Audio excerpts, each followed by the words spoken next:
Transport Minister Fikile Mbalula has raised concern about the high number of pedestrian deaths on the country's roads during the recent holiday period. Officials are also warning officers about taking bribes from drivers. Here's Anele Kiet with more. Over 1.3 million cars were stopped and over 250,000 fines were issued in 474 roadblocks since the start of December until the 11th of January. 1,451 people lost their lives on the roads, a 13.9% reduction compared to the previous festive season. Transport Minister Fikile Mbalula says Gauteng and the Western Cape saw the highest number of road deaths, making up 54% of all fatalities. Most fatalities were recorded during the week of the 15th to 21st December and 22nd to 28th December 2022. Fatalities recorded over this period were 327 and 316 respectively.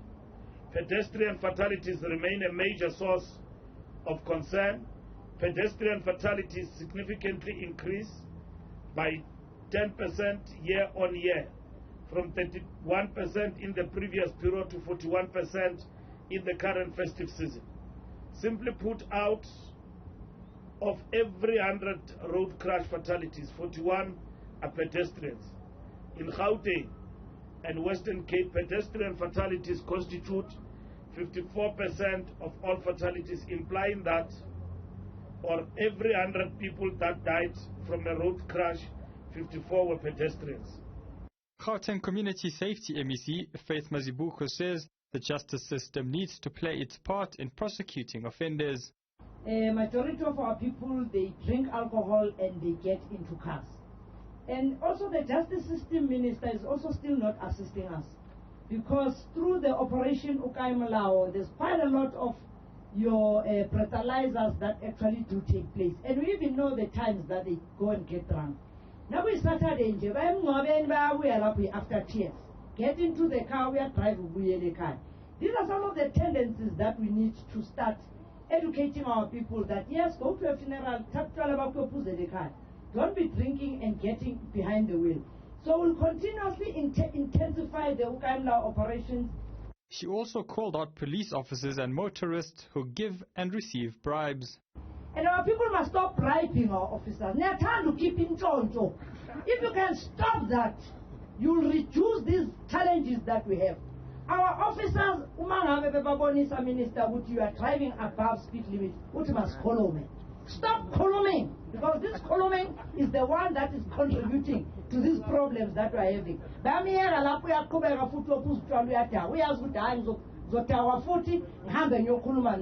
If we can stop that, even officers, none do not play that game. Refrain from doing that. Be disciplined law enforcement officers and enforce the law, and do not be friends with anyone that breaks the law. Mazibuko says roadblocks will continue to ensure safety on South Africa's roads.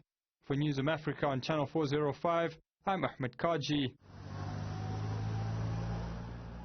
Let's talk more about those numbers about road fatalities over the festive period. We're joined by the South African Transport and Allied Workers Union's Deputy General Secretary Anele Kiet. A very good evening to you, sir. Grateful for your time. So the number of people who died on the roads during the December holiday period is down compared to previous years, but 1,400 people is still a lot of people to lose when you consider that that's over a period of 2 to 3 weeks.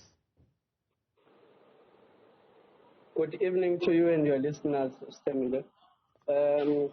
As South African Transport and Allied Workers Union, we are happy to hear the numbers that they have dropped from the previous year. However, any life that is being lost on our roads, it becomes a concern because one's life is not worth any amount. So we are calling upon the stakeholders to come together to make sure that our government, together with road users, are coming together to make it a point that they resolve all the challenges that causes these fatalities on our roads. And the bulk of the fatal collisions involved private motor vehicles, so people who would be driving themselves. That suggests then that it is still safer during that time of the year to use public transport, but it's a sector in South Africa that still needs so much support. Even issues around compliance are still a problem. How do we fix that?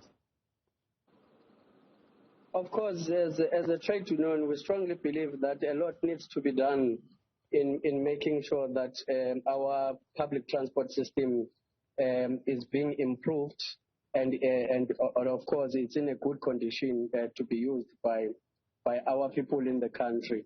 Hence, as Satawu, we've been calling on the outgoing minister, I suppose, Minister Mbalula, to come, on the round table with all the stakeholders involved to deal with challenges that are facing public transport. Because we believe that indeed, with the commitment of our government and with the proper consultation with stakeholders involved, we can improve the safety in our public roads. But public transport also requires scrutiny, or the transport sector, I should say, because when you look at the number of arrests, as announced by Minister Mbalula for the festive period, about 1,094 related to issues around operating licenses. So people who are transporting either other people or goods basically are going on the roads without the proper documentation. Why is that still happening? The problem sits with the systems that are being used by Department of Transport. We can attest as a trade union that as we are servicing members within the bus industry, as we're servicing members within the taxi industry, you get those frustrations from owners who employ our drivers, that they get frustrated in terms of the renewal of their permits, and they end up operating without proper documents, on the basis that at the end of the day, they need to pay these these vehicles that they are using to transport our people across the country. So a lot needs to be done, and really it needs the commitment of our government to make it a point that they get their systems properly, and of course even the public, the owners of these public transports, they don't get to renew their papers on the last hour, because you will find that there's a serious deadlock in the department that the department cannot cope with, on the basis that people want to renew their papers on the last hour.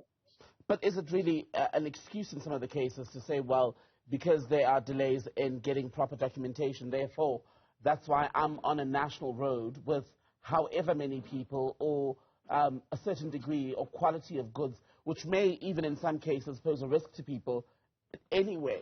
Surely that's not right. Can you repeat that? Unfortunately, I'm struggling with network in the Bundus. Oh, my apologies, Anele. I was saying, so in cases where there are issues, and even other regular drivers have been frustrated by this when it comes to getting documentation through the transport department systems, it cannot be excused, can it, that people are on the road with public transport without the proper licenses? Indeed, that cannot be an excuse, because when anything happens on the road and you find out that the driver doesn't have, or the owner of the vehicle doesn't have proper documents to go on the road, it's a problem. Hence, we are calling upon our department to make it a point that indeed their systems are able to respond to the volumes or to the demands of our people who are participating in the transport industry, to make it a point that their vehicles are checked, they are tested, they are roadworthy, and including their licenses are in order for them to operate. Thank you very much, Anele Kiet, with the Transport and Allied Workers Union. Thank you so much. She's Deputy Secretary of the organization.